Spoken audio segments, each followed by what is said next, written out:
01 Moto Caloocan branch. Meron tayong customer dito. Kawasaki CX-4RR. Punta yung client natin dito para mag-upgrade ng accessories, especially dun sa full exhaust system niya. So, isa-isayin natin guys yung mga ilalagay natin dito. Unahin natin itong foldable tail tidy. Ito na natin to guys ng bago.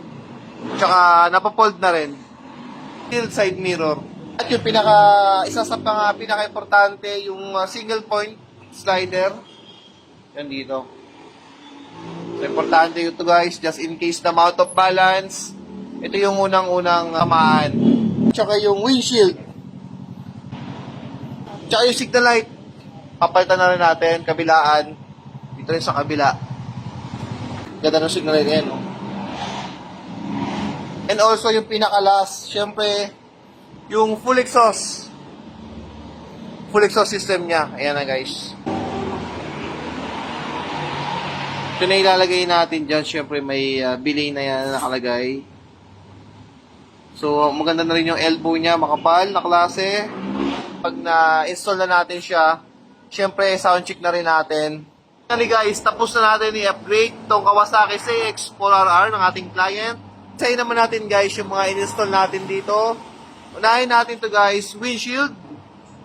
Smoke yung windshield niya guys na nilagay natin. Tilt side mirror. Ayun oh, ganda. Medyo malapad siya guys ha. At saka ang angas ng itsura niyo. Ang bag with plunge, syempre hindi mawawala yan. At yung slider, single point. Yan slider guys. Meron din yan dito sa kabila. So, pag na-out of balance, alam nyo na, ayan yung unang-unang tatamaan. Hindi magagasgasan tong pinaka-flarings niya. Tsaka yung bolt na ginamit natin dito guys, 12.9. At yung signal light. So guys, yung signal light, aftermarket na rin yan. Check natin, ayan o. So, meron din dito sa kabila, ganun din. Ang ganda ng design niya. At yung pinaka-uli guys, full exhaust system. Nilagay natin dito, Bilhin Hyper version 3. Bagong muffler natin, nag-restock na to. Sound check naman tayo guys.